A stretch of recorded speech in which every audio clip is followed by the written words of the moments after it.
ஃப்ரெண்ட்வுட்ஸ் மக்களுக்கு வணக்கம். இன்னைக்கு நம்மளோட நிகழ்ச்சியில நம்ம எத பத்தி பேச போறோம் அப்டின்னா, லாஸ்ட் மந்த் பார்த்தீங்கன்னா, நடிகர் அதாவது வில்லன் நடிகர் கோட்டா சீனிவாச ராவ் அவர்கள் வந்து காலமானாரு. அத பத்தி நாம வந்து வீடியோ போட்டிருந்தோம், பேசியிருந்தோம்.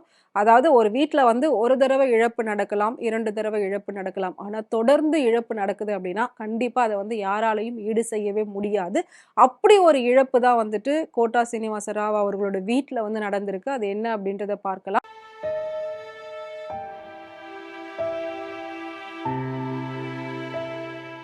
நம்ம வந்து ஆல்ரெடி அவர பத்தின நெறைய வீடியோஸ் போட்டிருக்கோம். அவர் உடம்பு சரியில்லாம இருக்கும்போதே வந்து நம்ம வீடியோஸ் எல்லாம் போட்டிருந்தோம். அவரா, இவரு அப்படின்னு சொல்ற அளவுக்கு அவரோட நிலைமை வந்து ரொம்பவே மாறி இருந்தது. கிட்டத்தட்ட பல படங்கள் வெற்றி படங்களா அவருக்கு அமைஞ்சது. தமிழ் மட்டும் இல்லாம தெலுங்கு, இந்தி, கன்னடம் இந்த மாதிரி பல மொழிகள்ல அவர் நடிச்சிருக்காரு. நடிப்பு மட்டும் இல்ல, நெறைய பாடல்களும் அவர் பாடியிருக்காரு. அது மட்டும் இல்லாம விஜயவாடா தொகுதியில அவர் வந்துட்டு அமைச்சராவும் இருந்திருக்காரு. இந்த அளவுக்கு எல்லாத்துலயும் தன்னோட கால் தடத்த பதிச்சவர் தான் கோட்டா சீனிவாச ராவ் அவர்கள். ஆனா, அவர்கள் வந்து போன மாதம் காலமானாரு. அது நம்ம எல்லாருக்குமே தெரியும். அதுவும் ரொம்ப கஷ்டப்பட்ட ஒரு சூழ்நிலையில வந்து அவர் இறந்து போனாரு அப்படின்றது நம்ம எல்லாருக்குமே தெரியும். கஷ்டம் அப்படிங்கிறது வந்து பண கஷ்டமோ, இல்லாட்டி பொருள் கஷ்டமோ அந்த மாதிரி எதுவும் கிடையாது.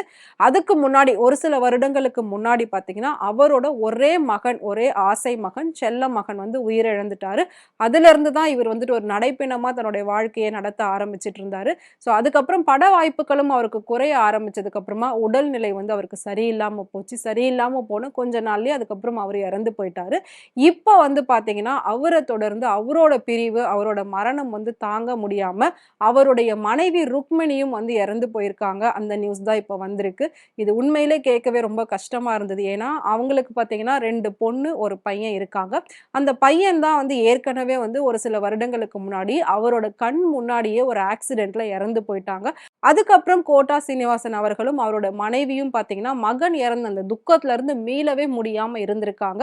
இப்போ கணவரும் இல்ல அப்படின்னு சொல்லி அவங்களும் 1 மாசமா ரொம்ப உடம்பு சரியில்லாம ரொம்ப கஷ்டத்துல இருந்திருக்காங்க. இப்ப அந்த கஷ்டத்திலேயே அவங்க இறந்தும் போயிருக்காங்க. கணவரோட பிரிவு தாங்க முடியாம மனைவியும் இப்படி இறந்துட்டாங்க அப்படின்றது ஒரு பெரிய பேரிழப்பா வந்து சினிமாவுல பார்க்கப்படுது. அவரோட உடலுக்கு வந்து பல பேர் நேர்ல போயிட்டு அஞ்சலி செலுத்திக்கிட்டு இருக்காங்க. இந்த மாதிரி ஒரு சூழ்நிலை இதுக்கப்புறம் எந்த ஒரு நடிகர் குடும்பத்திலயும் கண்டிப்பா நடக்கவே கூடாது அப்படின்னு தான் வந்து நம்புறோம். இவர் வந்து ஆந்திர மாநிலத்தை சேர்ந்தவர். அது நம்ம எல்லாருக்குமே தெரியும். தெலுங்குல ஒரு பெரிய பெயர் பெற்றவர். அதனால தெலுங்கு பிரபலங்கள் எல்லாருமே வந்து பார்த்தீங்கன்னா, இப்போ கோட்டா சீனிவாசன் அவர்கள் மனைவியோட மறைவுக்கும் போயிட்டு இரங்கல் தெரிவிச்சுக்கிட்டு இருக்காங்க. இந்த விஷயம் தான் இப்ப சினிமாவிலே பெரிய அளவுல பெரிய அதிர்ச்சியை ஏற்படுத்தியிருக்கு அப்படின்னே சொல்லலாம். அதாவது நான் சொன்ன மாதிரி ஒரு வீட்ல ஒரு நடிகருக்கு ஏதோ ஒரு கஷ்டம் வரலாம், 2 கஷ்டம் வரலாம். தொடர்ந்து இந்த மாதிரி ஒரு பேரிழப்புகள் ஏற்படுது அப்படின்னா, கண்டிப்பா அத யாராலயுமே தாங்கிக்கவே முடியாது. இந்த மாதிரியான ஒரு பேரிழப்பு இதுக்கப்புறம் கண்டிப்பா யாருக்கும் நடக்கவே கூடாது அப்படின்னு நினைக்கிறோம். கோட்டா சீனிவாசன் அவர்களை தொடர்ந்து அவர்களோட மனைவியும் ருக்மணி, அவங்களும் வந்து இப்ப காலமாயிருக்காங்க. அவங்களுடைய ஆன்மாவும் சாந்தி அடையணும் அப்படின்னு சொல்லி மனதார வேண்டிக்கிறோம்.